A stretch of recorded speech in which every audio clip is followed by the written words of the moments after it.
All right. It looks like we are live. It's good to see everybody here. Let's see. We have Dan O'Neill, always faithful, great supporter of the channel. Thank you very much, Dan. Cherry City Guns and Ammo. Rob, I hope you're doing having a good week, good night. Adam Hymas is here. Let's see. I hope everyone had a happy Canada Day, says Adam Hymas. So there we go. Yeah. Happy Canada Day to all you Canadians that watch. I know there's some Canadians that watch. So hope everybody did well and had a good time. We had a good 4th of July, which is also our anniversary. We spent most of it up on the Dalton Highway, the Hall Road. We decided we wanted to explore Alaska a little bit, and we just went on a 3-day crash course trip. You know, my wife had never been to Fairbanks before, grew up here and never been to Fairbanks. So we went to Fairbanks, stopped and got gas, and then we drove 350 miles north of Fairbanks, 360 miles maybe north of Fairbanks. Anyway, it's just a long ways, long, windy, hilly road. Looks straighter on the map than it really is. It's just shifty, downhill, uphill, downhill, uphill. I was thinking we might run out of gas. Fortunately, brought some gas cans with us, but had to make it to Coldfoot, where I paid $5.49 for gas. So what's the most you've ever paid for gas in your life? And I was happy to pay it because I was thinking it was going to be $7 or $8 a gallon. I was planning on $7 or $8 a gallon. So $5.49, definitely made it. So let's see. We got American Fitness. Hey, man, it's been a while since I caught one of these. There you go. Glad to see you here. Grizzly Crazy. Adam Hymas again. Can't find the link. Check your email or your Instagram or your text. Mr. FMJ is here. All right. Mr. FMH. Mr. FMH is here. Oh, yeah. It hasn't come through on the group text yet, has it, Rob? Let's see.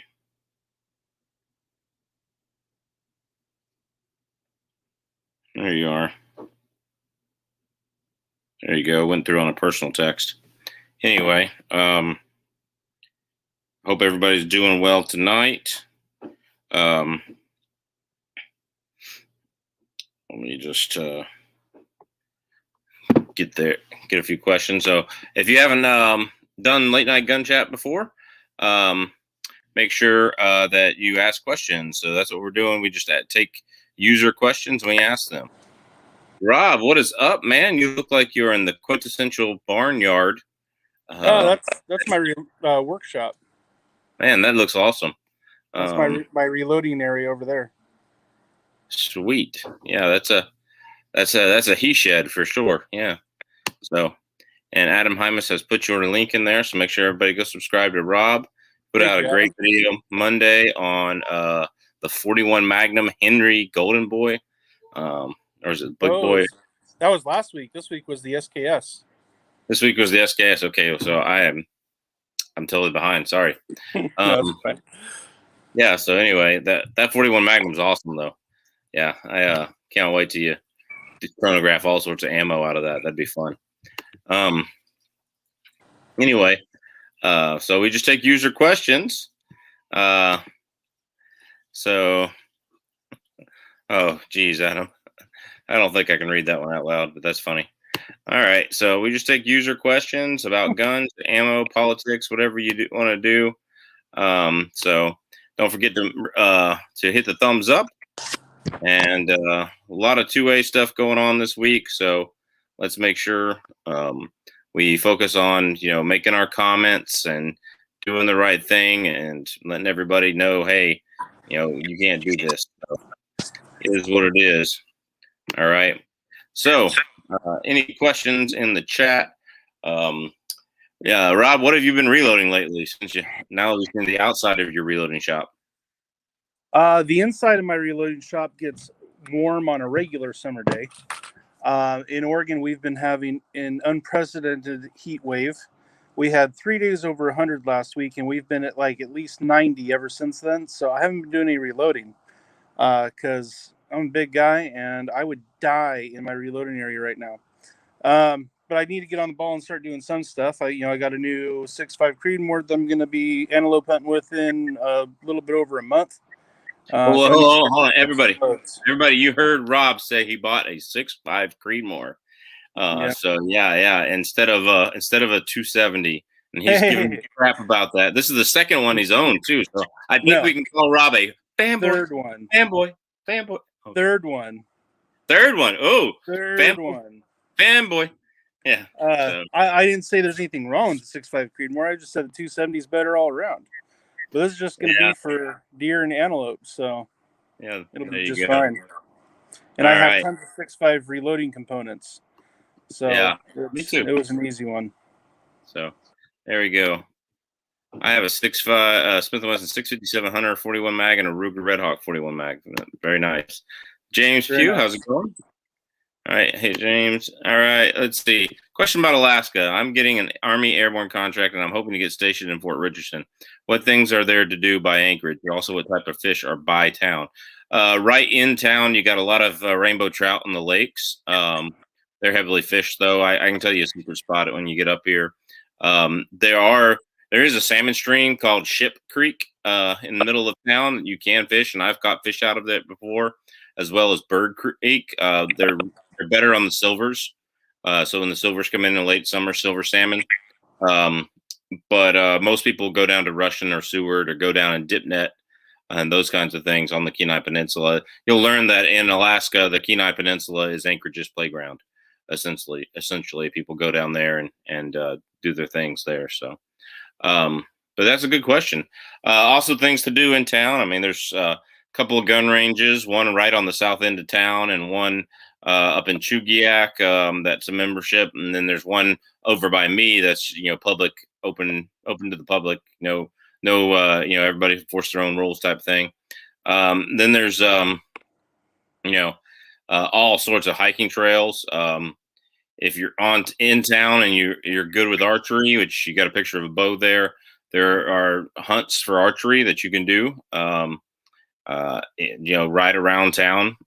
So there's a couple of places there. So a lot of good stuff there. So that's that. Dan O'Neill says never shot a 6.5. You're missing out, dude. You're missing out. Right? No recoil, and it's better than 243. So, so what's up with all y'all? Yeah. So anyway, so that's that. So yeah, that'd be cool. Thanks. Yeah. I can show you a place where you can literally go catch trout like you can brim in a stock pond. So that's that. Patriot Ninja, what's up? It's good to see you. So got 16 people watching. So let's start asking those questions about guns, ammo, and politics and all that kind of stuff. You guys reloading. So I was having a debate with Chuk last night, a text debate. It was friendly, of course, but Chuk was like, they got 9mm Alaska ammo. And I'm like, cool, how much? $4.93 a case. I'm like, yeah, I'll pass. That's a hard pass. Heck no. I mean, I'm not paying 50 cents a round for 9mm. So that's that. So what do you think? He goes, well, you're just being a FUD because that's the price these days. I go, well, I stocked up 2 years ago, and last year before the price really ran up and everything ran out, I stocked up. I've got 4,000 rounds of 9mm, half of it good jacketed hollow points. Weird definition of a FUD. Yeah. Not what I know as a FUD. Yeah, I know. So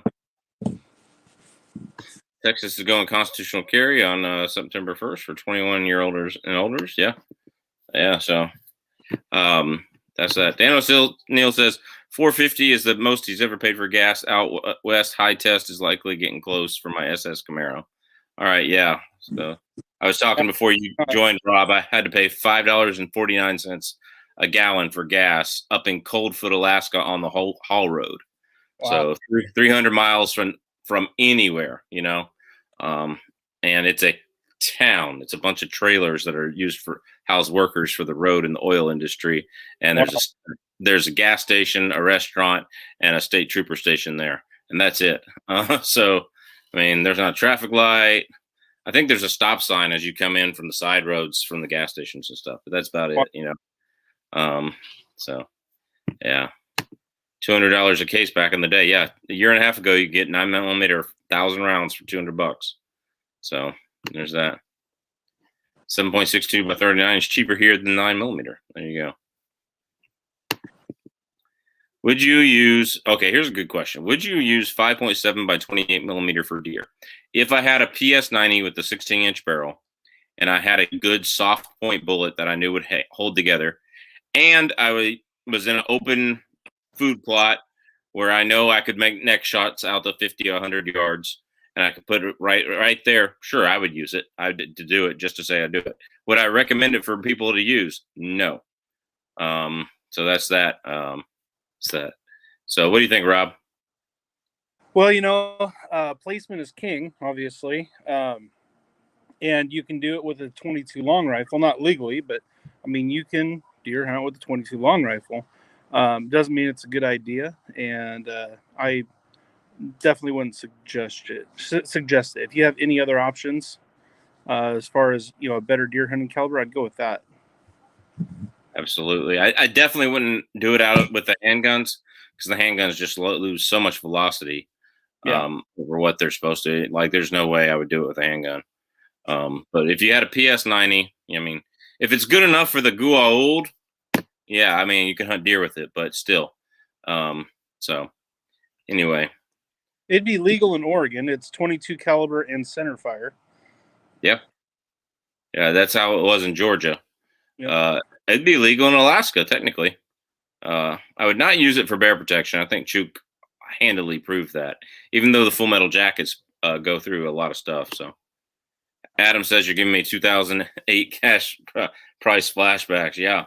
$5.49. And I was actually happy to pay that too, because if I didn't pay it, I would be stuck on the haul road 355 miles north of Fairbanks. So if I didn't pay it, and so there's that. But I was happy to pay it because I was told it had been $7-8 a gallon, like I was expecting it to be, because that gas has to be, even though there's the huge oil pipeline that runs the length of the road, and you see the pipeline, the biggest in the world, or the longest in the United States, I think, or was for a long time. You see the pipeline just going for miles and miles and miles alongside the road, and the gasoline still has to be, there's no refinery, so the gasoline still has to be trucked from Fairbanks, and from Fairbanks it was trucked from Canada or off a barge in Anchorage. So it got trucked up there pretty good. I mean, there was a lot of gas spent getting that gas there, and if you're a big trucker on those roads, God bless you, man, because just even the paved part north of Fairbanks, from Fairbanks to Living Good, it just down. The road is like that. I mean, it just goes down. It's a roller coaster of a road, and it's just is what it is. So I was happy to pay it. Crazy. I carry a Night Guard 45 ACP and a Keltec PF9 in pocket. There you go. Pocket carry is actually a really good thing to do. Do you ever pocket carry, Rob? I have. I don't prefer it. Yeah, I actually prefer it in the winter because I have on such a heavy jacket that it's just nice that I'll have my main EDC on my hip, but I'll have a pocket. I'll have my shield or something in my pocket, so that I can just get it with the seatbelt on, that kind of thing. While you're driving, it's so much easier to just pocket carry. So I'm thinking about doing a video, top 5 reasons to pocket carry. Y'all let me know if y'all think that'd be a good video. Dan O'Neill, 6.5, no disrespect, I just like 308 for a deer rifle. Yeah, if it's under 300 or 400 yards, why would you not? Yeah, there's no disrespect taken. It's just at that distance, 308 is going to transfer more energy, have less deflection. All right. Yeah, I killed a caribou with my 6.5 at 282 yards or 288 yards, something like that. But it doesn't make any sense for if you're just shooting short range from the deer stand. Why would you go smaller if you don't have to? Yeah, you agree with that, Rob? Yeah, I mean, they're both perfectly good deer rifles. Yeah. Darth Yogi asked this question: why nobody makes 9mm in hardcast? Hold that thought right there. Let's see. I make 9mm in hardcast all the time. Let's see.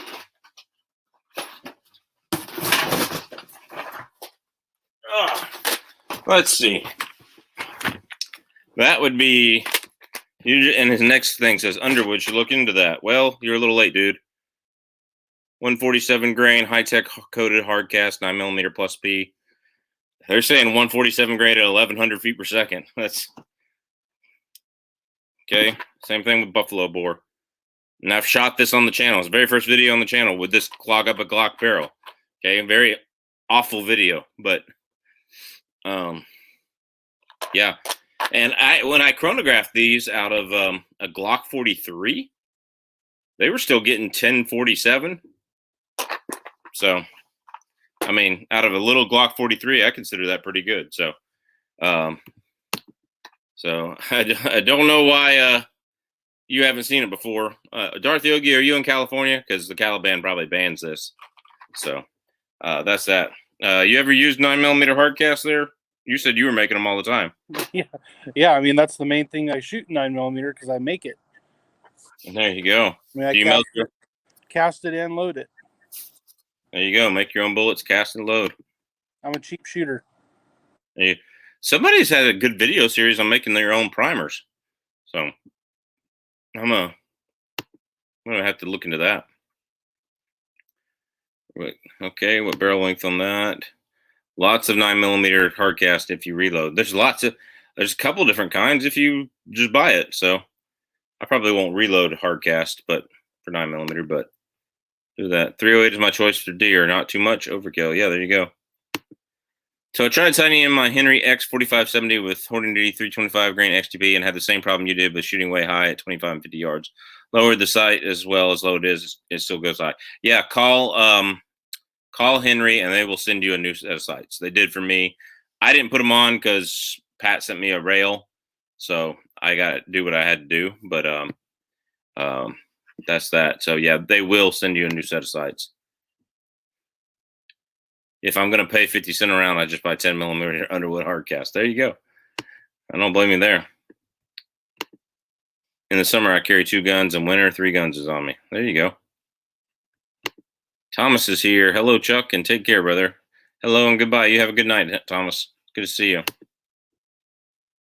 6.8 is a good deer round too. Yeah, 6.8 SBC 2 and the new 6.8 Westerner are both good deer rounds. So is 270, which is 6.8. Yep. 6.8 Winchester. Yeah. All right. Now pass on pocket carry. A holster keeps the pistol in constant orientation and protects the trigger. Yeah, you need to pocket carry with a pocket carry holster. So there's a lot of times I actually pocket carry my Glock 29. I got a big old jacket. Why not? So see, I won't pocket carry in the pants because I tend to carry too much crap in there, and I don't like pocket carrying in a jacket pocket because usually jacket pockets are floppy and sometimes hard to get into quickly and sometimes hard to get out of quickly. I'm definitely not a fan. Yeah, I can understand. It really depends on your jacket and your holster choice and that kind of thing. So definitely, I agree with that. JH586. Hey, fellas, stop by to say howdy. Almost bedtime here. Yeah, man. You take care, brother, down there in Georgia. So, been seeing a lot of newish federal 9mm plus bear load at Cabela's. Don't know much about it, but thought it was interesting. Yeah, I've heard about. Somebody commented the other day that they have a new 9mm bear load, or they have a lot of hardcast bear loads they're advertising. Somebody put a comment on my channel the other day. I've never heard of it. So, all right. The gun snob has insulted all women everywhere by calling us ladies. Don't do that, gun snob. All right. We're too ugly to be gay ladies. All right. So just don't insult the women everywhere. All right. I'm just kidding with you. Thanks. It's good to see you, gun snob. Glock 43 or P365. I'm a Glock fanboy, and I like things that don't have problems when they come out. So I would say Glock 43. But there's a lot of good reasons to pick a SIG P365 if you have one that's reliable. I was out shooting with my wife's pastor and all their deacons at their church. We were out shooting. That's how we do church in Alaska. And the pastor had a P365 with a 12-round mag, so comfortable, fed great. One of the deacons had a P365, bought it the same day, same ammo, jamming every other round. So it didn't matter who was shooting it, that kind of thing. All right, so summer I have 2 guns on camping, depending where in California, but usually a G19 in camp and a G20 outside in the brush or open woods. There you go. I bet Federal finds the markup on those specialty rounds interesting. Yeah, I bet so. I'll throw my All own right. 2 cents in on there on the Glock versus P365. I would take the P365 over those 2. But over both of those, I would take the Ruger Max 9, which I just got my hands on. There you go. Too bad you can't show it on the screen, but you literally got your hand on the handle right now, probably. No, All I don't. right. Okay, good. All right. Gun Snob is hitting on you there, buddy. All right. Rob is looking pretty fine tonight. Yeah. Can you blame him? Just saying. Yeah. I can. Got taste. Yeah, I can blame him. All right. What's up, Swamp Dog Army? It's good to see you. All right. I have Charter Arms with factory shot on hammer with a nub. Great for shooting from a jacket pocket 44 special. There you go. Yeah, that'll work. Barry, good love from Anchorage. All right. Good to see you, Barry. Thanks for joining the chat. All right. Any thoughts on the 9mm 185 grain Quake Maker? I haven't heard of that. Rob, you know that one? Powder. That's pretty unreal to me. I've never heard of anything that big. Yeah, what's it going, like 750 feet per second? I don't know if you have room for powder. Yeah, seriously. Sold the house and picked the place to move to in the U.S. Now to pick a carry pistol. There you go. Whichever one you like, man. Any decent quality pistol is going to be a good pistol. I mean, so they're all pretty good. They all have problems. They all have solutions. They're all backed by the warranties if you have a problem. You know, I'm a Glock 19 guy. That's what I carry. That's what I like. If not Glock 19, I'm carrying a Glock 29. But, you know, it is what it is. If you like other guns, you like other guns.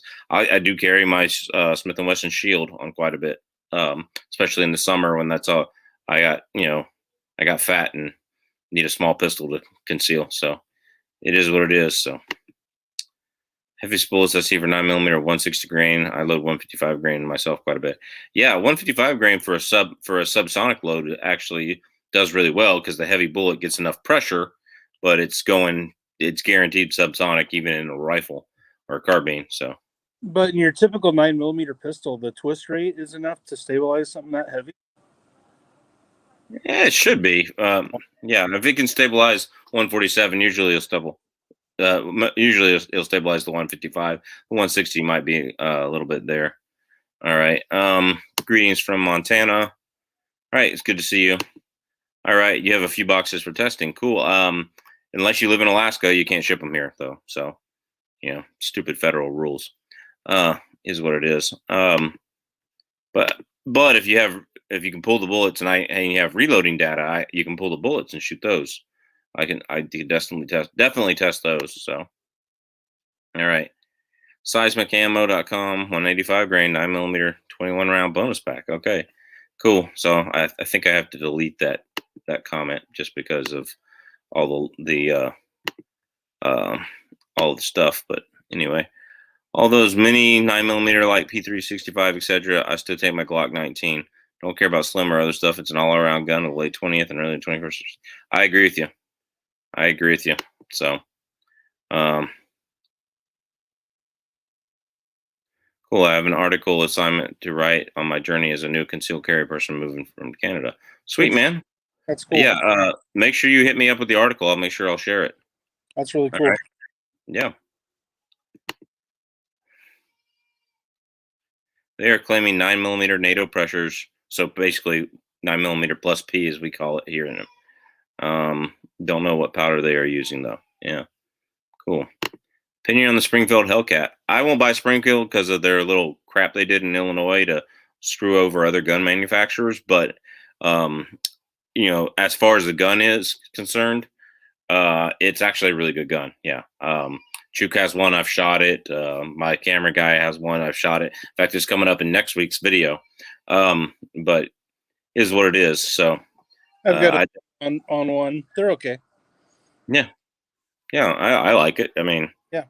It doesn't wow me, but it doesn't dissuade me in either. You know, if you like it and pick it up, get it. You know, that's what I say. All right. All right.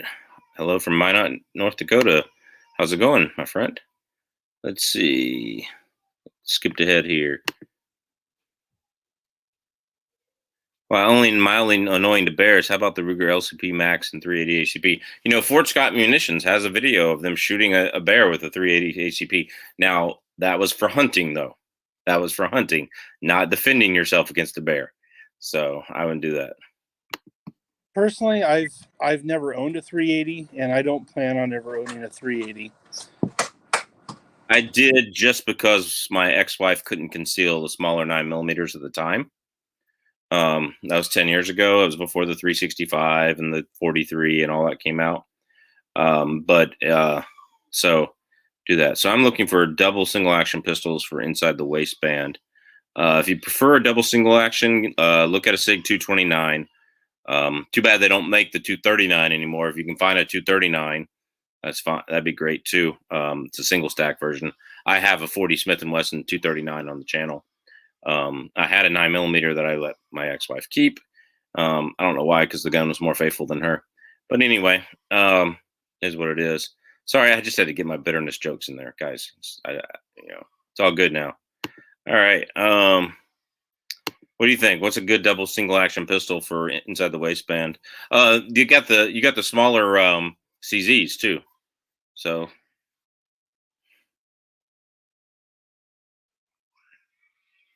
can't hear you. You're muted. Oh yeah, sorry. I don't know. It's a single action only, but for inside the waistband, I do like the Smith & Wesson Shield Easy. It's a really nice shooting gun. It is single action only. I'm not a huge fan of double action only guns. Yeah. Well, he wants a double single action one that can do both. Yeah. Yeah, find a Beretta 92 compact. They have the new 92X compact. That would be a good one. It's a little bigger, but it'd be like Glock 19-ish, a little bit bigger size. You can go with the old Beretta Cheetah. Yeah, the Beretta or the polymer version, the Beretta PX4. Yeah. That's one of my favorite guns I've ever owned was a Beretta PX4, and they do make it in the compact 9mm, and they make it in the subcompact. That was one of my favorite guns because of the rotating barrel. It shoots so smooth. You know, I promised myself I'd buy another one day. So, is what it is. So, I just finished hand loading 308 200 grain bullet nozzle partition. Sweet. That ought to take care of anything you need to take care of. That's a heavy 308. Yeah. Hey, hello from South Central Missouri. I'm not a fan of Glocks, but it's not because I think they're bad guns. There you go. Yeah, CZ P07 if the size isn't too big. Yeah.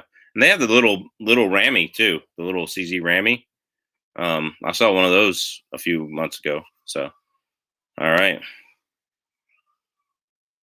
All right. Greetings from West Texas. G29 95% of the time. G27 the Seth. The rest reload both. There you go. All right. They stopped building Gen 4 G17 Glocks. Is there any problem with them?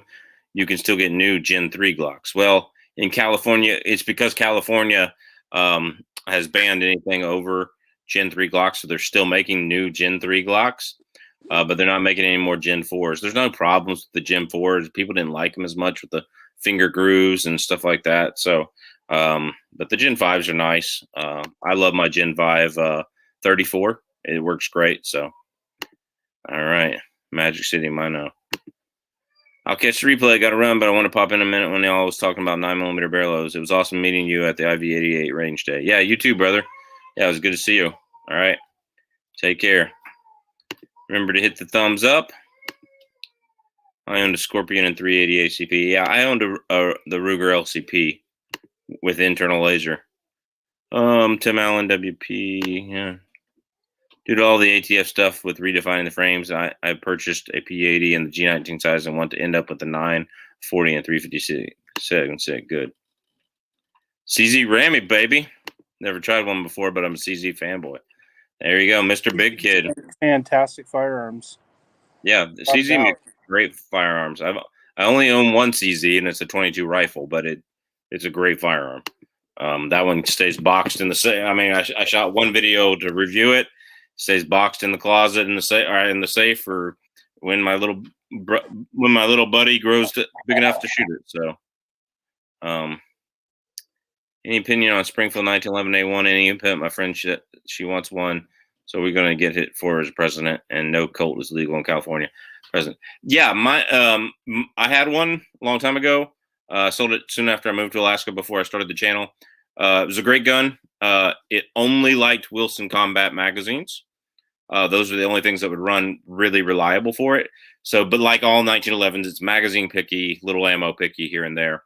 Funny though, with Wilson Combat magazines, it would run and cycle the snake shot, and that's what I used it for. Was in Georgia on a river. I used it was full of snake shot. So, and shot a few snakes that way. It was pretty cool. Is what it is. For a while, and it ran pretty much anything you put through it. I don't think you could go wrong with a Springfield 1911. I just, like you were talking about earlier, I'm not a big fan of supporting Springfield, and I hate the XDs, and so do most gunsmiths in the country hate the XDs. Yeah, well, the XDs keep them in business, so there is that. That's true. Maybe they love them. Ruger LCP saying go with that. Yeah, go with the LC9 though. That's that. All right, I've heard good things about the CZ P01, and I like the SIG suggestion. Also, the Beretta Storm. Yeah, the Storm PX4. Yeah, I've owned I own a SIG, and I've owned the Beretta PX4 Storm. And dude, you're gonna either one of those you can't go wrong with. Probably both. Get both eventually. The Beretta is going to be half the price of the SIG, though. The SIG's going to start at $800 or $900, and the Beretta is going to be start at $400 to $500. So, yeah,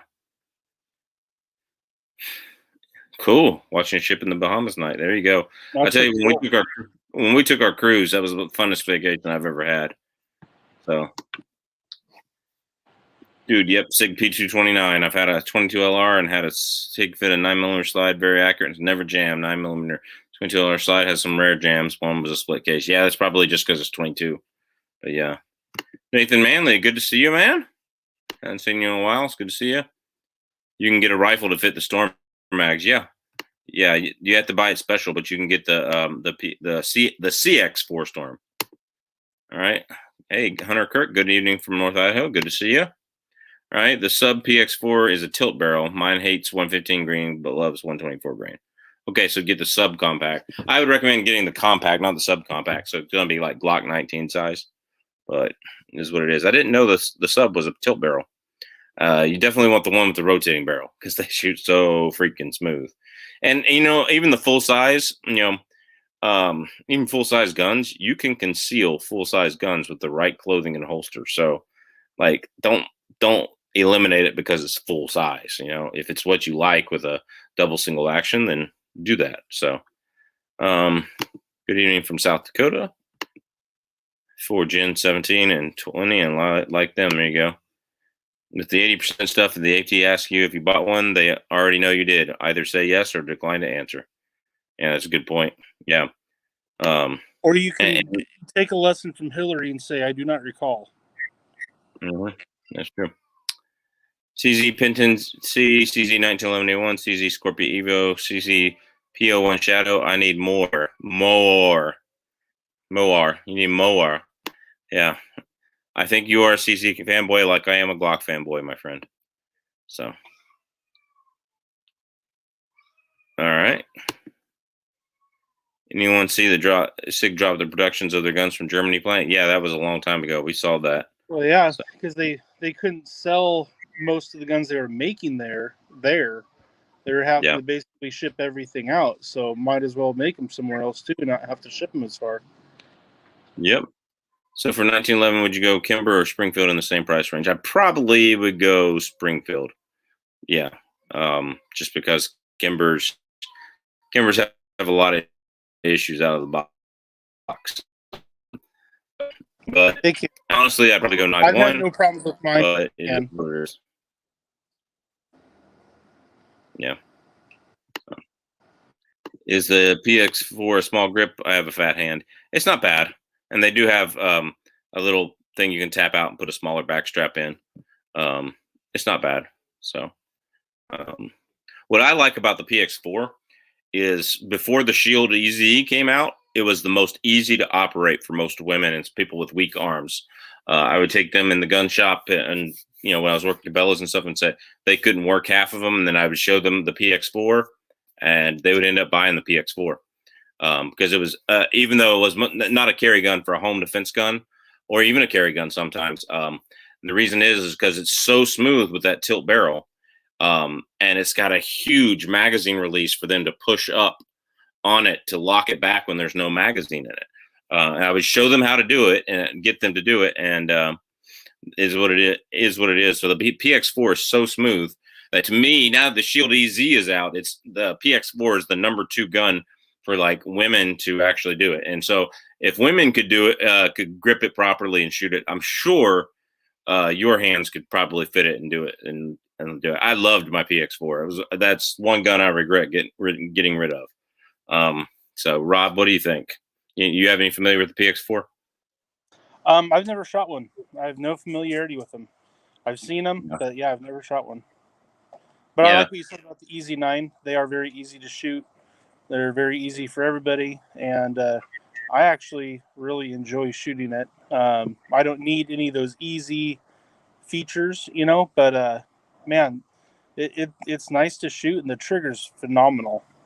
Yeah, the EZ9s are really nice. I'm just saying that the next easiest gun is the Beretta PX4. So,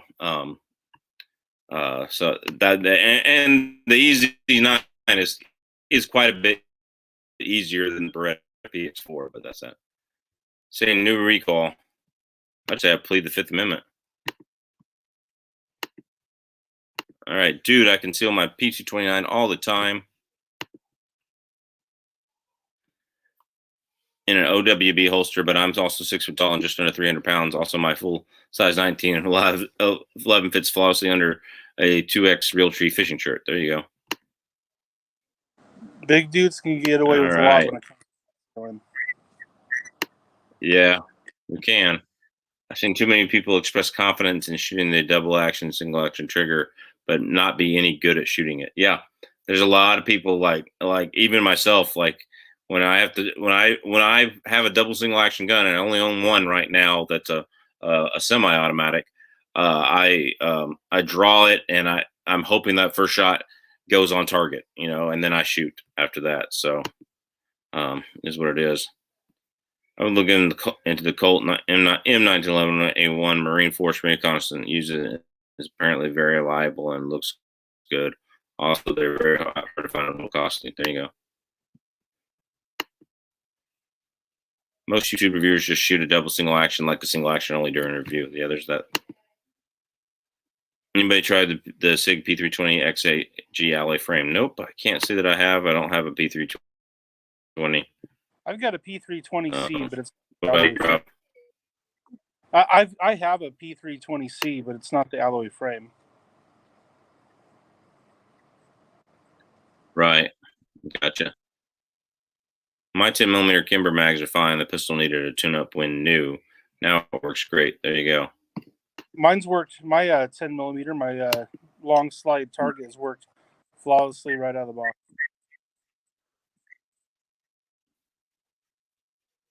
My hand is big. Small grips are a problem for control for me. Yeah, it's still a double stack mag, so you should still be fine. Pick one up and see if you like it. I mean, physically hold one. For a better 1911, I would buy a Thesis. Yeah, they're actually not bad. They're actually better. They're a really good 1911 for a good price range if you don't mind them being made in Turkey. I've considered buying one, but they don't have a 10mm one yet. Yeah, when they have a 10 millimeter one, I'm going to buy a TC. There are so many good guns coming out of Turkey these days. It's unreal. Yeah. And that's just where the cheaper labor is and all the tooling that got sold for older guns, and that they used it to do stuff. So crazy. On July 3rd, Roy King here load with 5.56 and 223 by the pallets. Had a bunch of 308 and 7.62. There you go. The trick to double action, single action is dry fire training. Absolutely. And we have actually caught up with the comments and the questions. Wow. So there we go. We got a couple on. Here we go. All right. Shoot 2 shots, decock, do it again, do it and again. You will soon learn how to do it. There you go. Thoughts on a Freedom Arms single actions for a woods gun? No single actions for woods guns. Exactly. If you're hunting, that's fine. If you're hunting deer from a deer Correct. stand, your bear defense, absolutely no single actions. And here's the main reason why. Not because you can't pull the gun out and pull the hammer back fast enough. You can train yourself to do that. There are no one-handed holster options for a chest rig. So when you're crossing creeks, when you're on a bicycle, mountain bike, when you're hiking, when you're fishing here in Alaska, all that kind of stuff, you need a chest rig. There's no one-handed operation for a single action gun. They all have a little loop that you have to use both hands to get out. That means you're dropping your $300 fishing rod in the river, which, I mean, you don't care about that at the time, but you have to consciously think, I got to drop this to do this, right? And so you got, it's a training situation, especially mountain biking here in Alaska. You got curvy, bumpy roads, and now you're faced with a bear, and you can't stop, and you can't jump off, and what are you going to do? So that's that. They only hold 5, and you've got to pull that hammer back every single time you want to take a shot. If you've got a grizzly bear on top of you, the last thing you want to have to worry about is trying to find a hammer and cock that thing. You need to be able to just start pulling that trigger. Yeah. And I had actually found a good holster for a single action, and it didn't work that well on that bear charging video. So I have a bear charging drill video where Chook and I pulled a sled with a bear target on it and the whole bunch of different guns. And the only gun that I really didn't die on, or that I died on that I wouldn't have survived, the only gun was my single action Blackhawk 44. So no single actions as bear defense. All right. Single action revolvers. So that's that. Opinion on 45 auto for bear defense with proper loads seems adequate. Yeah, I mean, it's like 9mm or 10mm even. If you got the right load, yeah, it'll do it. Should you? No. Should you get more? Yes. It's better than thick, but I'd want a little bit more. Yeah, I'd want a little bit more foot-pounds of energy, but a flat nose 200 grain plus P bullet. A spear makes a flat nose 200 grain plus P total metal jacket bonded. Man, that'll go right through that. So, who does your chest rig? My favorite chest rig, believe it or not, is a Blackhawk Serpa holster chest rig. It's 4 straps right here, and then you buy the Serpa holster. And I know a lot of people think the Serpa holsters suck, and they do for hip carry. But you slide the Serpa holster on here, it carries it out away from your chest a little bit, but because of the button, you can just push and pull. You don't have to have it super tight like the rest of them while you're hiking. It's uncomfortable. I love my Blackhawk holster Serpa chest rig. People think I'm crazy, but I'm not a fan of the Serpa holster for anything else except maybe putting it on molly webbing or something. But it is what it is. So. Rob, did you ever use a chest rig in the woods? Never have. All right. Adam Hymas, have a good night. Thanks for being Adam. here. What's your impression of the Smith & Wesson 686 4-inch? I've only got a 5-inch 629, but I've shot a 6-inch before, so great guns. Like, I'm sure it would do the job. Absolutely. Wouldn't put the heavy buffalo bore stuff in it, but it would do the job. So I've shot a 686 plus in 4-inch. It was a great gun. I've got a 629 and 3-inch, and with wood grips, it's a little snappy, but it's fine.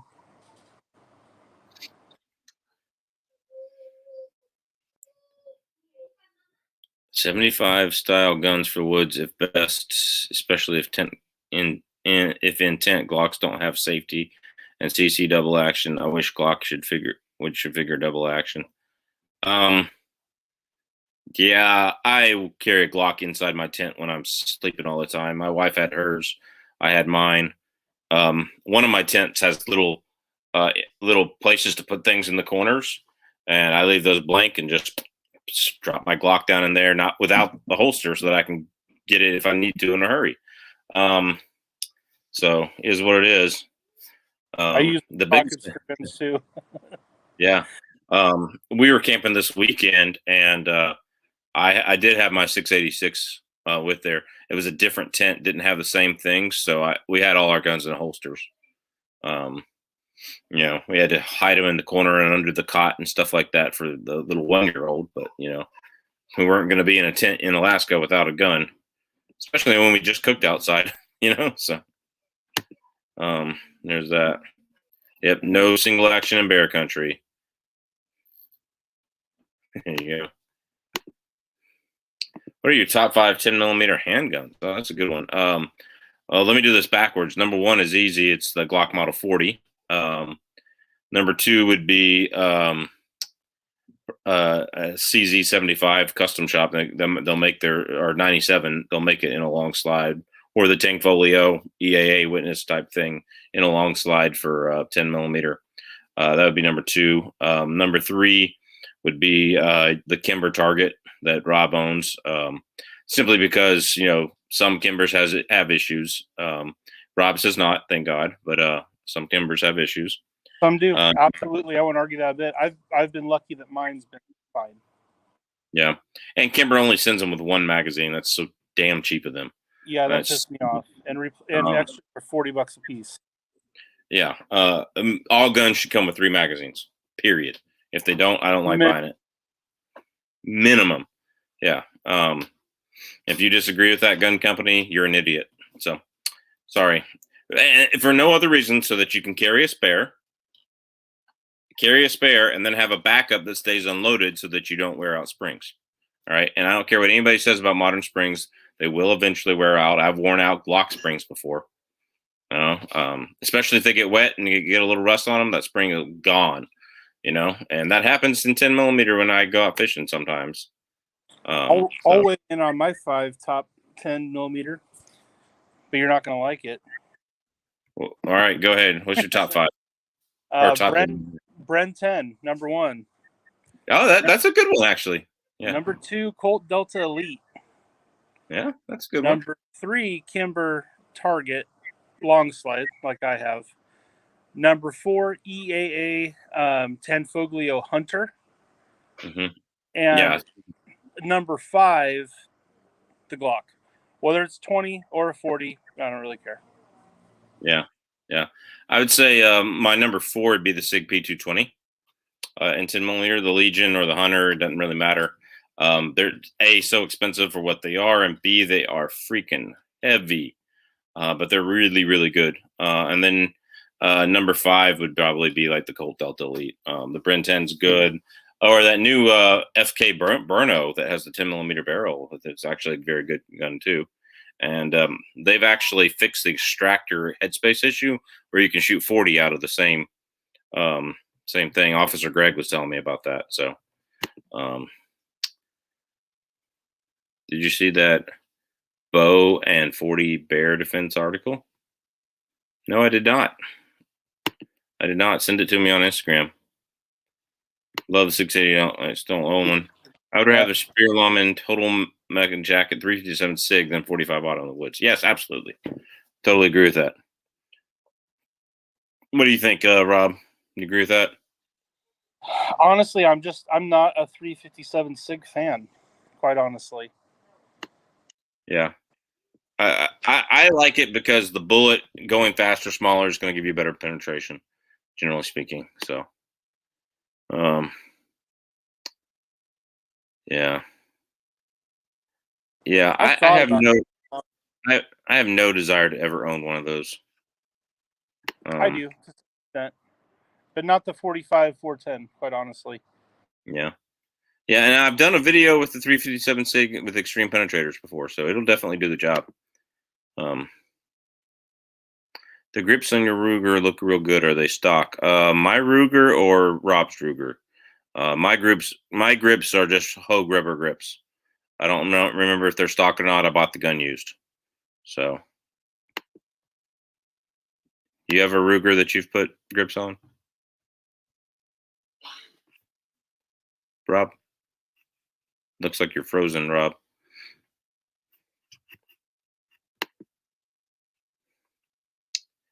Just put some rubber grips on my 624 44 Special. Much better with heavy loads, like a different gun. There we go. I'm back. There he is. Sorry. Guess who's back? Back again. Go ahead. Were you waiting on me for something? Did you have any custom grips on your Ruger any Ruger revolvers? No. Gotcha. All right. I have custom grips on my Kimber that I made. Yeah. Okay, so I meant if I have Glock in my tent, I tend not to have it chambered. Tangofolio 10 millimeter, I have zero problem since it's a double action. I don't have to have it cocked. That's what I'm saying. Understandable, but why would you not have your Glock chambered? I mean, that's like trying to put your seatbelt on before a car accident. Always chamber around. So that's that. Oh, good evening, 67 Rebel SST AMC. Extreme Defenders for Bear Country. If you have nothing else, I'd rather have a heavy bonded full metal jacket, flat nose. I'd rather have a hard cast. I'd rather have an Extreme Penetrator or even Extreme Hunter. But will the Extreme Defenders do the job and go through? Yeah, make a good shot. If you have nothing else. So, good night, Patriot Ninjas. Good to see you. Have a good one. Hey guys, we have 37 people in the room and only 23 like. It helps the channel, guys, if you hit the like button. There you go. Thanks, man. Yeah, thanks a lot. That's absolutely true. Yeah, what do you think about that? Extreme Defenders for Bear Country there, Rob. What do you think? I mean, if that's what you got, granted, I don't live in Bear Country, but in a way, I think kind of a solid copper bullet might be a decent way to go. To get you the penetration you need, and especially if you're using a smaller caliber, like let's say you're carrying a 9mm in Bear Country, I think I'd want to go with a solid copper, something that's going to hold together and penetrate really well, versus something that might come apart a little too soon. Yep. Definitely agree there. So anyway, see, I don't recall the brand. Some 45 410 have very thin chambers versus other brands. Ding, my bad. What was he talking about?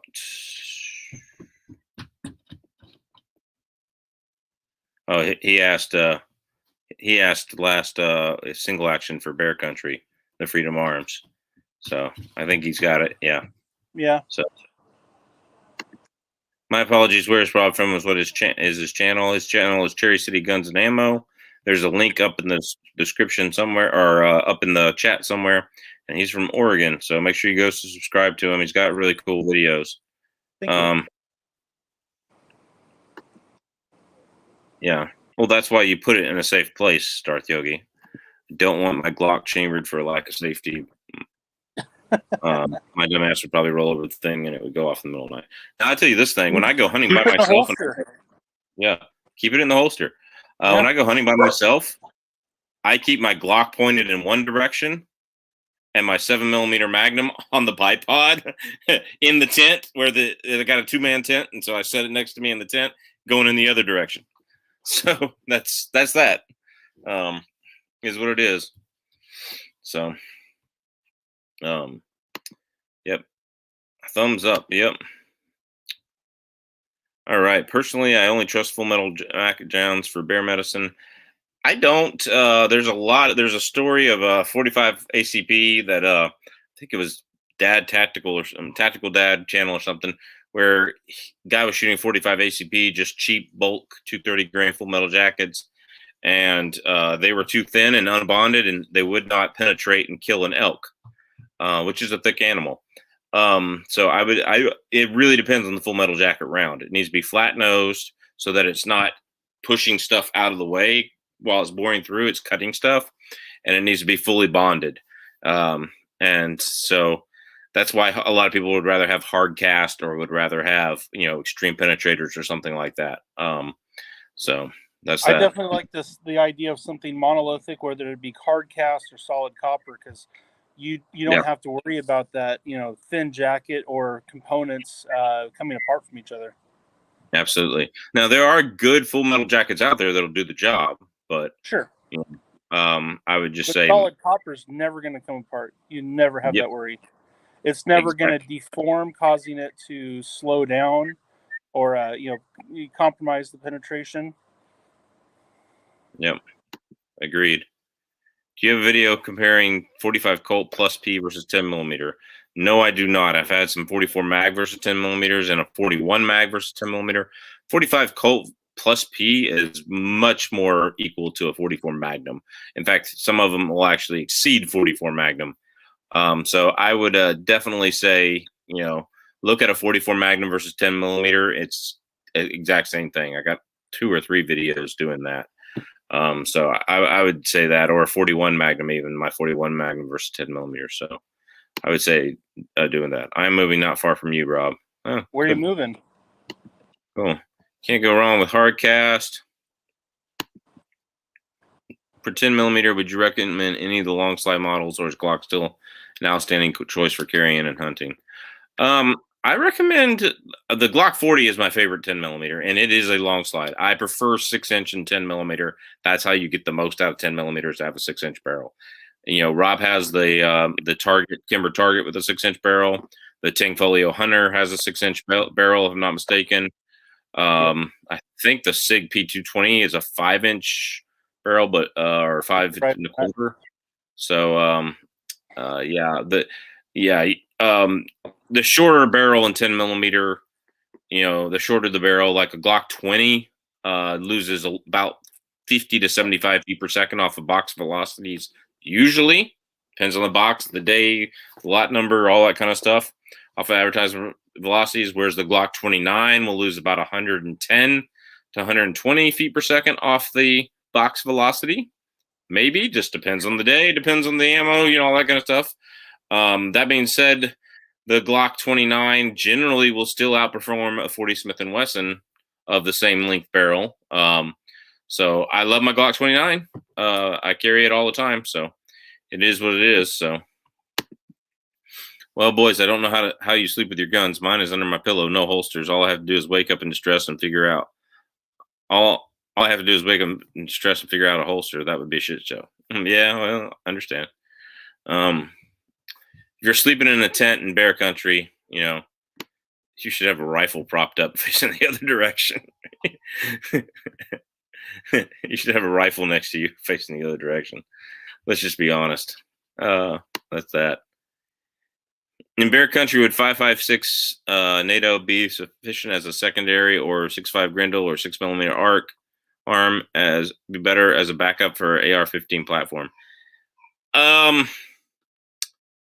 I don't know why you wouldn't go 50 Beowulf, 458 SOCOM, 450 Bushmaster, or even if you can find a good hard cast round for it, 350 Legend, just for a lot better penetration and big velocity, big bore. Some of those get to be like the lighter 4570 loads. They're not the 4570 heavy barrel loads, but a lot of those will get to be like the lighter 4570 loads, maybe 100 feet per second less.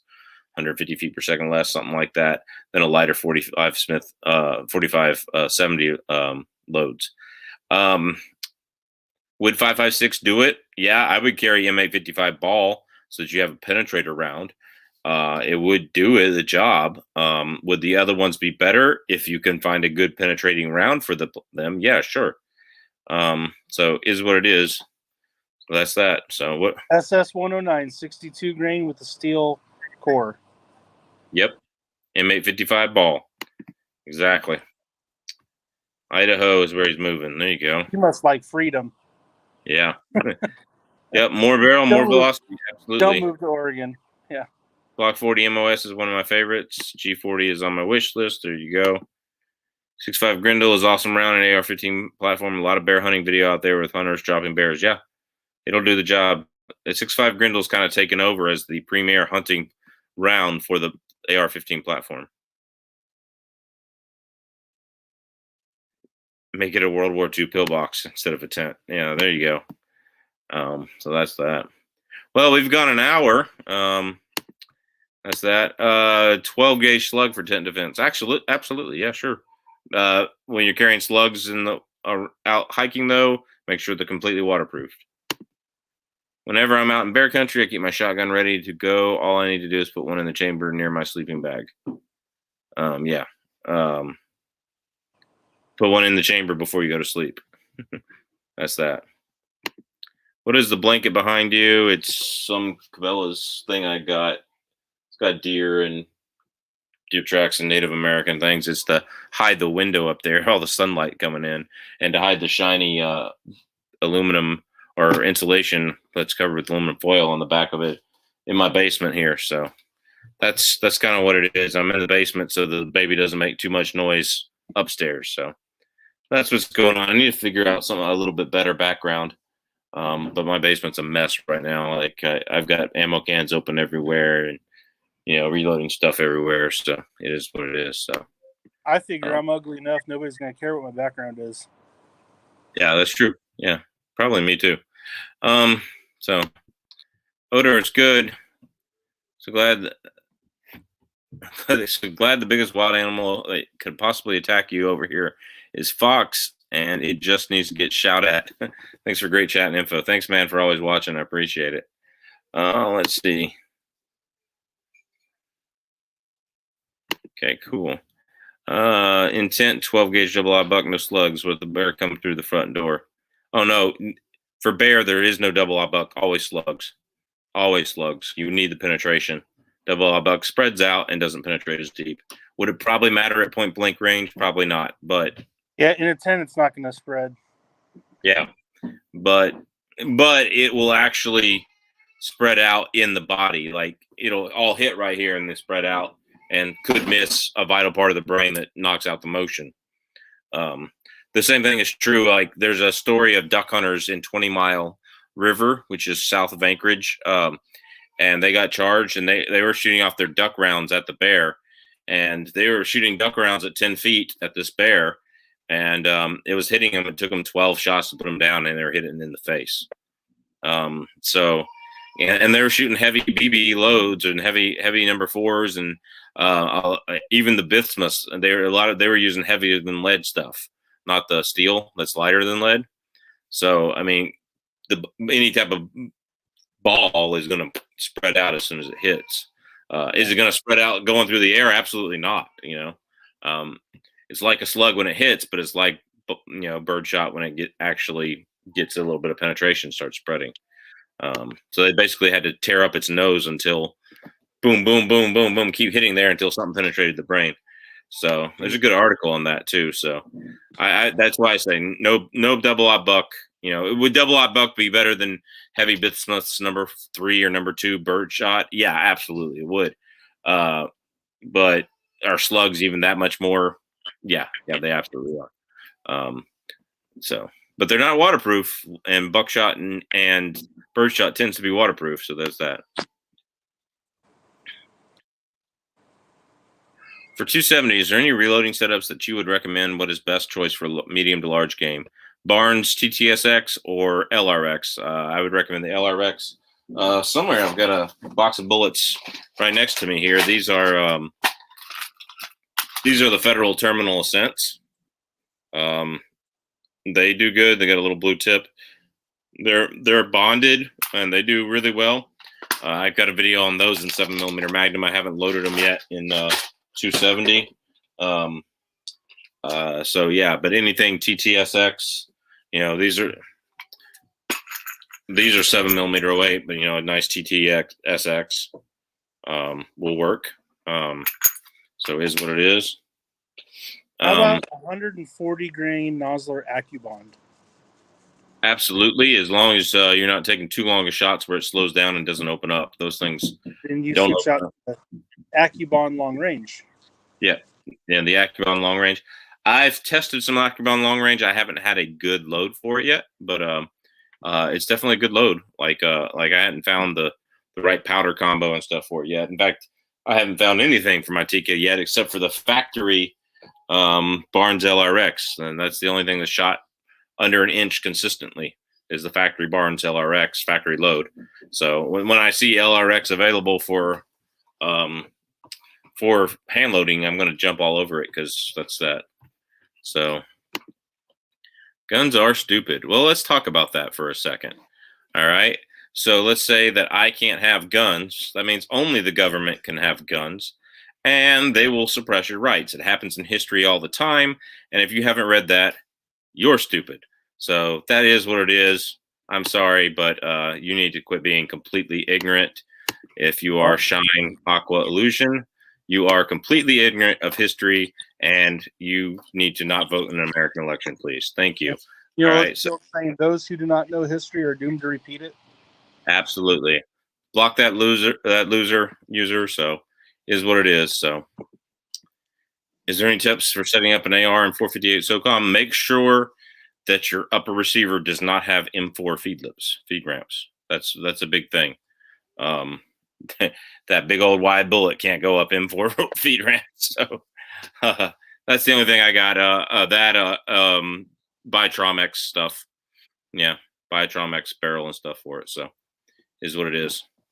So are you guys into conspiracy theories? No, not really. No. I live in Canada and I've lived the non-freedom route since I am going to Idaho. I might be able to get a course from Ernest Langdon in Idaho. In Oregon. There you go. Yeah. Taking a lot of deer and hogs with 6.5 G. 6.5 G, 129 Acubon. Shot a 6.0 last year with 6mm arc. It was 103 grain ELDX. Worked very well on deer. It's good to know because they work terrible on caribou in a 7 mag. I'll never use ELDX again. Going hog hunting in the fall. Just got 60 more 103 grain ELDX. Good luck with that. I have heard complaints of the ELDX out of a higher velocity caliber. With all that high velocity, that they just come apart a little on the easy side. But you're not going to have that problem as far as the velocity goes with the 6.5 Grendel or the 6mm arc. That's true. That's true. Maybe hold up a little bit better. Yeah, maybe. I'm one of those that in my 7 mag I'll never use again, but they didn't hold up in 6.5 Creedmoor. They didn't hold up in 25-06. In that video, my 6.5 versus 25-06 video, the second one. So I just I wouldn't use them ever again personally. They fractured like a VMAX. I mean, there's no difference in using a VMAX. That's that. So down here in Texas, 10mm is plenty for large hogs and meth heads. Really, the only dangerous game we get to shoot. And there you go. Yeah, yeah. Sometimes that's the most dangerous game. Oh gosh, yeah. I'm actually more worried about meth heads in the woods around some of the trails in Anchorage than I am about bears. All right, there's a lot of meth heads that break into cars and stuff at the parking lots, the trailheads. Oh, yeah. Don't leave anything out and stuff like that. So we have the same problem. Yeah, if you're using 5.56 or 6.5 Greenland and Bear, they must be black bear. Brown bear, I always use a 4570 loaded with Buffalo Bow or plus B 130 grain R gas, or another 405 grain load I got from Wild West Guns. There you go. Absolutely. Yeah, 4570 is, if you don't have a 4570, you don't actually have bear protection. That's the way I see it. All right. What are the odds of missing with double-aught buck at point blank compared to slug if you point in general direction? Also, double-aught bucks is almost 9mm pellets, leaving at 1,400 feet per second. What's the chances of missing a slug at point blank? If you're missing a slug at point blank, you can't shoot to begin with. I mean, your double-aught buck in the space of a tent is almost going to have the same pattern as a slug. Yeah. I mean, the pellets are probably all still going to be inside the shot cup at that distance. Oh, yeah. Yeah. No, absolutely. Yeah. Yeah. You never double-aught buck for bear. Never. So Yeah. M. Gabriel's talking. Guns are inanimate. Yeah, they can't do good or bad things. Only people with them can do or bad things. That's true. If double buckle hard cast pellets, it will be on like unloading 9-round mag in one shot. Yeah, but they're not hard cast. Not quite. If they're smaller diameter, but also they're a perfect sphere where even a 115 grain 9mm is elongated. Here it's carrying a lot more weight. Those smaller diameter double-aught buck pellets are like probably half the weight, and the weight's going to give you the penetration. Yep, absolutely. Do you reload 338 Win Mag? Yes, I do. I have not found a successful reload for my 338 Win Mag yet. I do also. And let's see, any tricks for resizing brass? I just run through a full length sizing die, and when the brass is done, it's done. That's all you gotta know. There's no difference in resizing belted cases versus non-belted. Yeah, just run through a sizing die. Yep. If you haven't used them yet, 308 175 grain TLR Edge bullet is the best long range hunter round. I'm an Alja fan, and it's better than the 168 grain long range Akbon and 178 grain ELDX. Well, we've already established anything's better than the ELDX. I have not used a TLR Edge bullet, and I'm not familiar with them. Not familiar with them. Yeah, hit me up on Instagram. Show me see if there's something you can send my way on that. So, a 34 cal ball is lightweight versus 9mm. Absolutely. Yep. A 6.5 roundup would be a good idea. What does he mean by that? Oh, like all the 6.5. Yeah, I've only got 2 of them, and that's all I can afford right now. So I got 1. Yeah, I've got 6.5 Needmore and or Creedmoor, and I am a fanboy. I've got 3 of them. So, but you get in the weeds on the 6.5 rounds because there really are so many. 6.5, 655 Swede. You've got the Japanese round. XC, the 6.5 Lapua VR. Mm-hmm. Yeah. The 6.5 Dasher.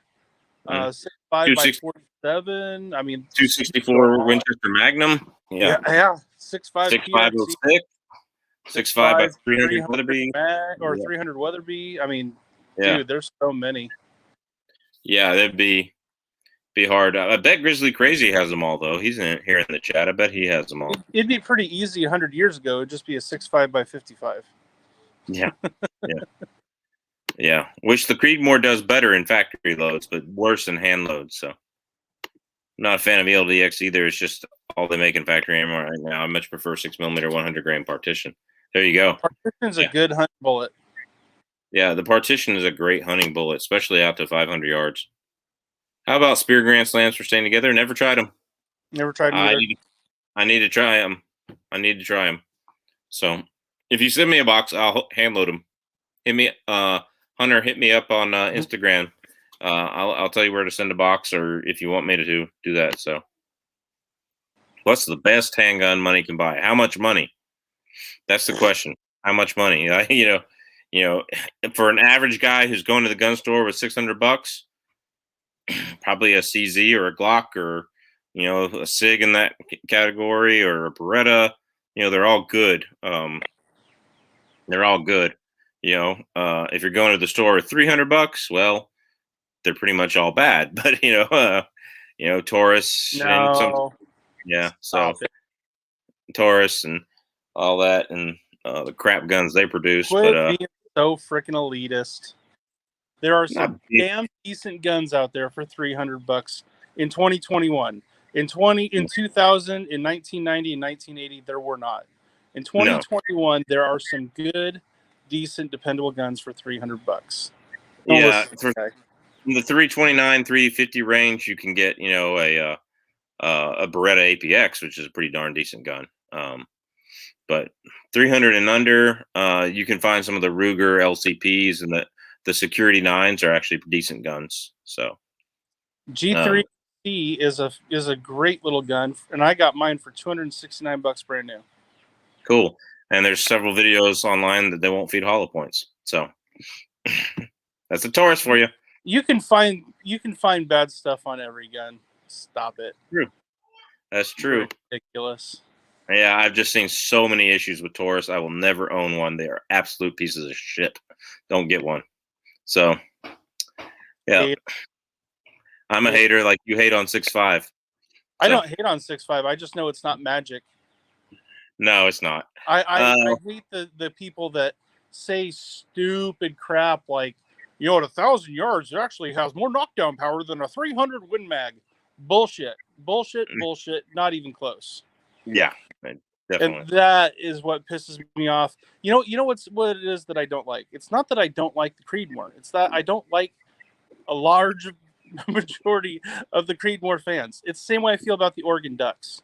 They're not a bad football team. Their fans just suck. Yeah, That's why I'm an Oregon Beaver fan. I can agree with you there. But you're a fanboy now that you own that's your third 6 Creedmoor. You're a fanboy. Sorry. Yeah. I have lots of all kinds of stuff. Yeah. Now you'd be a real fanboy if you had owned 365 Creedmoors and still kept them all. You weren't selling to trade them all. Or if I wasn't going, I've had 2, and so far I haven't liked either one of them. Yeah. So we'll see if I like the new one. I shot the new one for the first time yesterday, just doing some basic sighting in just to get on paper for testing hand loads and to do a little barrel break in. And it does shoot nice. The trigger on that Bergara is freaking amazing. It is. That gun weighs so freaking much. Plus with the muzzle brake, it's like shooting a 22. Oh yeah, it's incredible. I love my Bergara. Have you noticed that the bolt is so smooth that you don't necessarily feel picking up the next round? Yeah. That was Mac did a video on the Bergara HMR. I watched that one. I have on that though. Yeah. Have you noticed mainly out of the mag spring is? Yeah, it's mainly out of the Magpul 10-round magazines that you don't feel the round pickup. So I just make sure I put it all the way to the back and I push it forward, and it feeds. It feeds like if I feel like it didn't feed, I'll open it up and like, crap, there's one in there, So yeah, Federal Premium TLR Edge, 75 grain. Oh, it's made by Federal. Yeah, I'll have to look at that. I built this 6.5 by 55 Swede with the Hart barrel. Nice. I bet it's a great gun. So your theory is 9mm at 1100 will do better than 9 8mm pellets at 14 feet. Having more pellets isn't going to help you penetrate. No, absolutely not. Yeah. I'm not saying a 9mm 1100 won't do more damage. I'm not saying it's going to do more damage, but it is going to penetrate further. Yeah, absolutely. Yeah. Buckshot is just absolutely stupid, my friend. Like for bear defense, don't do it at point blank. Yeah, at point blank. For people defense, buckshot all day. Yeah, because we're not as tough as a grizzly bear. It's that simple. We're talking about something that you could eat you. All right, we're talking about something that a cub is 300 or 400, 500 pounds. They have claws this long off the thing and teeth this sharp, and it's like, and they're significantly more sinew on their brain. I shot a 9mm 147 grain jacketed hollow point at the grizzly bear while I was on the ground in the head, and found a little hole in the top of the skull, and the bullet fell out off top of the brain. Okay. I shot one with a 9mm 147 grain Speer Gold Dot, 124 grain plus B Speer Gold Dot. Wow. Then I shot it with a 45 Super 200 grain hard cast. Went all the way through. I found it in the shoulder. All right. So you need a solid bullet that stays together. 9 buckshot pellets are, once they hit, they're going to act like they act. Once they hit, they're going to damage everything in here, and then they're going to spread out. They're not going to have the penetration. Okay, you need a solid bullet that stays together. So absolutely. Yep. Yeah. Police trade in G319. Buy once, cry once. Doesn't mean you have to buy the most expensive. Just means buy the one you really want. Absolutely. Armscore revolvers are getting some good reps, and they're under $300. Yeah. Now that I'd have to look at. I know Clover Tack has a good video on those. It's a quick question with the Henry C. Okay. All right, Henry X. There you go. The side loader, which loads can you have? Kind of confused with that, like pistol rounds or no? Well, it depends on what you get yours chambered in. Mine's chambered for 45-70, so I can only shoot 45-70. You can get that Henry X all the way down to 357 Magnum. Yeah, so if you would rather have 357 Magnum or 44 Magnum or 30-30, you can have any of those. But you can only put in what it's rated for. Now, of course, 357 Magnum, you can put in 38 special. 44 Magnum, you can put in 44 special. 45 Colt, yeah, I think you can only put in 45 Colt. But it is what it is. And it's better than a sharp stick for bear you want a solid round. They're fast. Yep. Shot placement is greater than caliber. Absolutely, anytime. We're not agreeing that. What's that? I would disagree with bear defense, because in the case of shooting a bear, if you're shooting a 22 long rifle, it doesn't matter where you place it or how good a marksman you are, you're going to be lunch.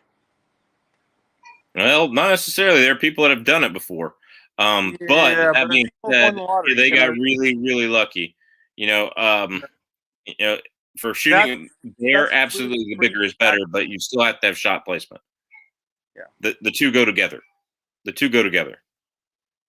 So I always tell people, in a rush under stress, your shot is probably not going to be great. Your placement is not going to be great. Watch Chuk's video. I'd rather have a much bigger caliber, because your shots are probably going to be your actual placement is probably going to be marginal at best. Yeah.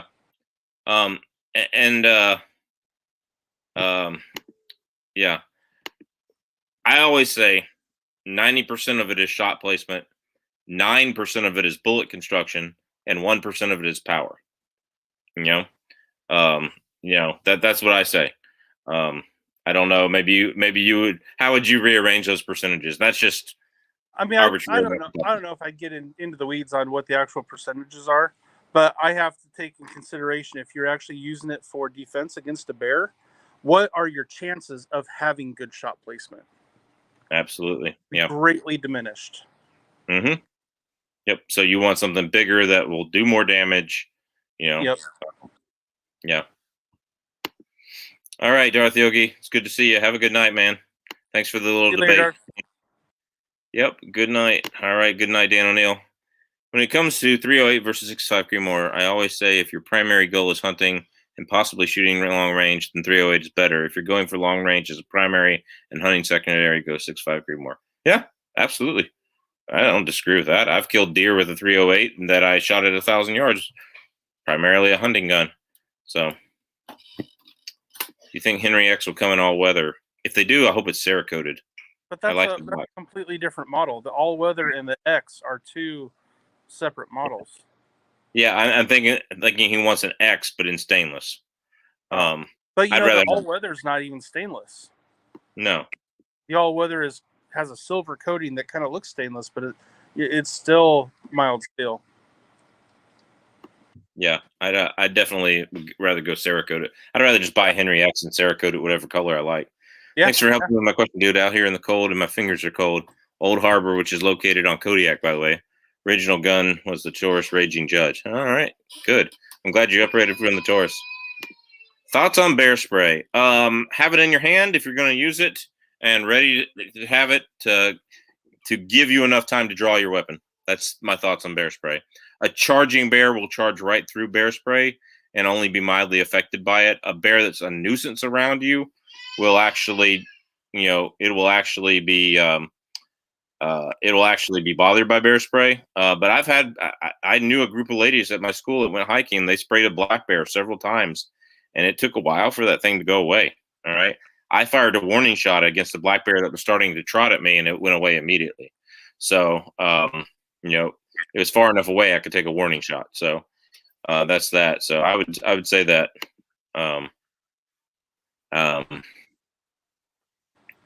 So they just took it off the grid, the site. Okay. Which one was that, Joshua Christensen? Oh, the Henry X side loader. Yeah. So is what it is. The only Henry X's I can find consistently are the 410 shotguns. It's like, why would you need the X for 410 shotgun? And they're not threaded, so you can't use a shotgun, you know, suppressor on them. So Do they make shotgun suppressors in 410? I don't know that I've no, seen. I'm sure you could throw the 12 gauge suppressor on there with the right adapter and it would work. Maybe. Maybe. We'll see. All right. Well, I tried to end it a few minutes ago, but Rob, what do you got coming up on the channel? You had some good videos on that 41 Magnum and the SKS. So tell everybody what you got coming up. Got my my Ruger Max 9 video coming up. My answer to the long winding roads 100-yard pistol challenge. Got a 44 Henry, and it's amazing how hard that thing hits out of a 16-inch barrel. Truly phenomenal. I was breaking things on my range. Nice. I stopped when I was like, yeah, I'm done breaking stuff. There you go. Let's see. Last question here. How far do polar bears come down? Not very far. They come down along the west coast of Alaska because it's really cold there. But you know, a few hundred miles inland, maybe that more, maybe. Come down far enough that sometimes they mix with grizz or brown bear. Yeah, they do mix with brown bear, which would be a couple hundred miles inland. Which, you know, was where I was last Saturday. We drove up that far. So very interesting drive if you've never done it, but it just goes on forever and ever and ever. It's just one of those roads. I think Hunter Kirk's got the right idea. Always carry both. Yep. Yeah. Oh, the judge they removed. Yeah. I live in Oregon. We have like tiny black bears, so I don't ever carry bear protection. I'm not worried about it. I carry meth head protection in the woods. That's the much bigger concern. Yeah. The judge they removed. Yeah. When I worked at Cabela's, we had 6 Taurus judges in a row we had to send back because you could close them and keep spinning the cylinder. Yeah, it was bad. They might lock in 5 minutes, you know. It was bad. 6 Taurus judges and a tracker, and that's why I say Taurus sucks. Don't buy them. All right, they can't even make a revolver right. But that's just me. I will say that the Taurus G3 and the G was the new G4 or whatever it is, a G3X or whatever they call it. They shot and felt nice at the Iraq Veteran 88 range day, and they kept just handing us magazines. They were like, "Here, you want to shoot more? Here, you want to shoot more?" But they shot. For me and a bunch of other people, they shot like 2 feet low. Like, I don't know if those demo guns the sights have been filed down or had some type of different sight. But I mean, I wasn't the only one. My camera guy, Jason, was with me, and he, you know, they shot 2 feet low. I mean, it was bad. It was really bad. So anyway, let's see. Shot placement always plays a big role against bears. Most people learn it's not as good as a shot as they think. There's a guy in 1995 who killed a brown bear on the Russian River, but it was complete luck. Yeah. Right there is why I say you're going. When it comes to bear, your caliber I think makes a little bit more important than your placement, because placement is going to be rough. Yeah. Killed a bear with a 9mm pistol. I meant. Yeah. Yeah, it does. All right, guys. Tomorrow we have a video coming out, Smith & Wesson versus Glock. So make sure you go check it out. And God bless. Take care. We will see you all at the range. See you guys later. Have a good one.